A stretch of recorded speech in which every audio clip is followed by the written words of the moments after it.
Good morning, Bobcats, and welcome to another episode of The Sage, and the first of 2019. I'm Chris Beauchamp. And I'm Noah Secades. In this week's show, we have an interview with a senior with a special trait, as well as an inside look on the Zamboni driver at Icetown, and so much more. So let's dive into it.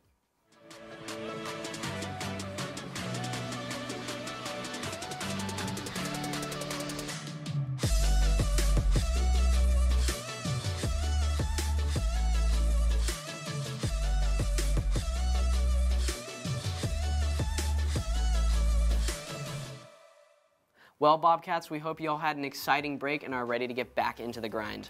To kick off our show, some of our reporters boogied on down to Icetown to talk to somebody very special. If you've ever been ice skating, you probably know about the Zamboni that comes out to clean and smooth out the ice every few hours. Oh, like the one in Deadpool? Exactly. Reporters Paige, Zepeda and Kathman are here to fill you in.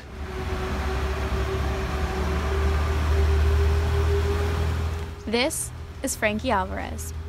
He works at Icetown. His job is to drive the Zamboni and teach new recruits the ins and outs of the machine.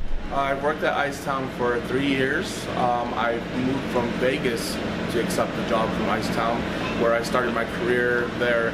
I now teach and also do all maintenance repairs on the Zamboni. This was all self-taught and also mentored to me. Alvarez gave us a deeper dive into the mechanics of a Zamboni and how the machine is operated. There is a 7-foot blade underneath here. So what happens is that blade shaves the top layer of the ice, and then we have 2 tanks on the Zamboni, a cold water tank and a hot water tank. Basically, the cold water repairs the ice, where the hot water smooths out the ice. So this big black thing right here is called the conditioner. It's basically the housing for everything that's in there. So there is 2 augers. There's a vertical auger and a horizontal auger, and that's what picks up the snow.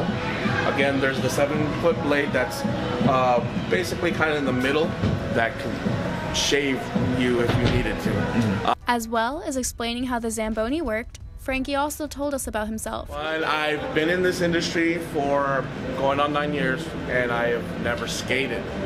The reason why, just because ice skating. You know, a lot of injuries are head related. So I actually was walking on the ice, took a nasty slip, and suffered a concussion that lasted me about 4 hours. And I lost my motor skills. I couldn't speak, and I thought I was going to be like that for forever, but luckily it just kind of came back. Thank you so much for letting us get to know you, Frankie. This has been Chris Kathman and Paige Zepeda. Now back to the anchors.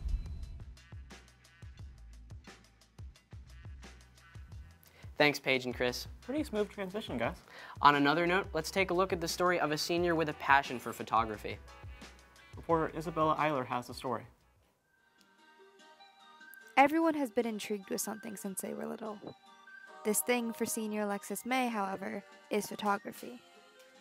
When I was younger, I used to go to the library and pick out books. And one of the things that I always used to really like to enjoy was picking out like the really big books, because I felt really ambitious and they were heavy and they were nice to carry and flip through and look at.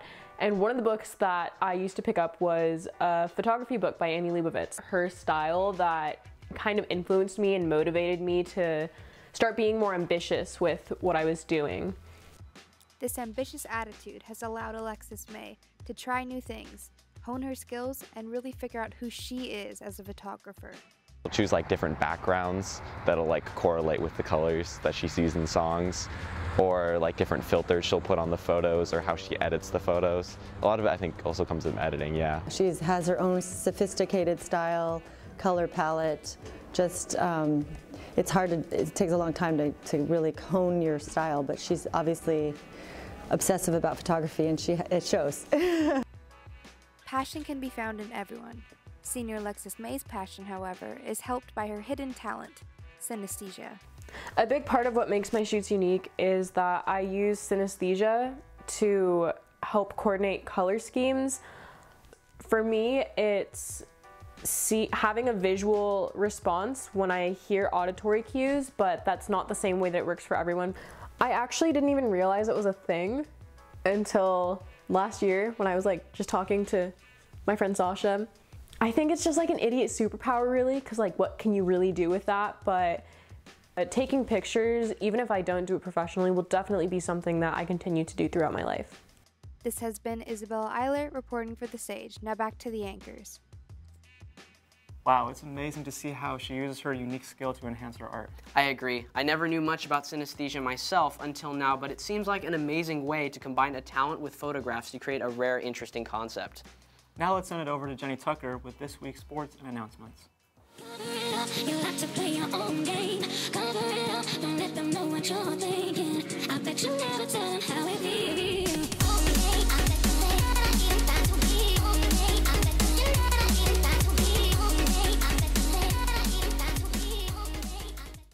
Hey Bobcats, and welcome to this week's sports. I'm Jenny Tucker, and let's get started. Even during winter break, the Bobcats played hard in their final tournament games of their seasons. Starting with basketball, they scratched off 3 wins over the span. A 66-57 win over Patrick Henry, a 66-54 win over Douglas, and a double overtime winner against Otay Ranch 79-77, with Nick Sonk dropping 22 and James Ellenstein scoring 19. This week, they host El Camino today, Vista on Friday, and travel to Oceanside next Tuesday. Girls basketball has a home game today at 5:30 versus El Camino. Following that, another home game on Friday versus Vista.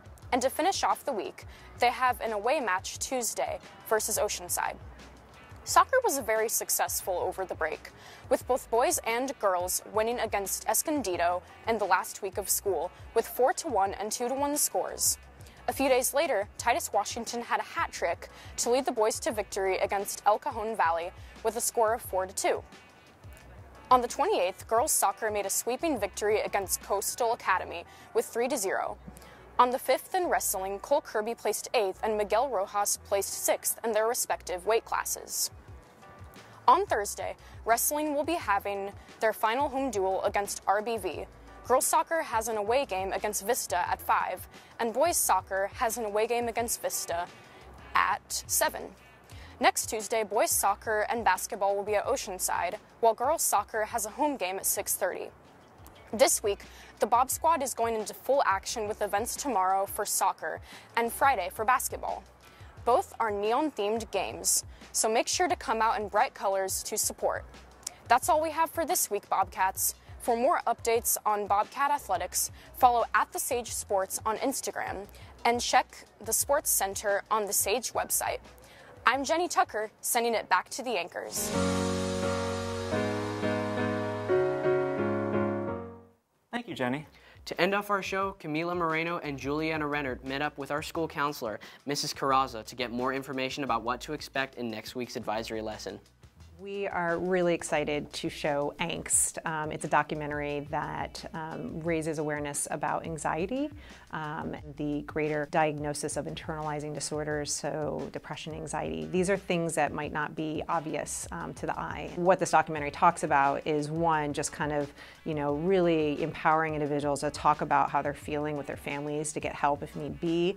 It diminishes kind of the stigma associated with mental health. We feel it's really important to talk about this with the greater community here at Sage Creek because we are seeing adolescents present with more stress, and so we want to support them in the ways they manage that, and then also the help that they get. We really would like all students to participate so we can start this conversation. Well, that's all we have for this week. Don't forget to head over to thesagenews.com for all the new and latest stories. Thank you so much for watching. This has been Chris Beauchamp. And Noah Secades. And we'll see you next time on The Sage.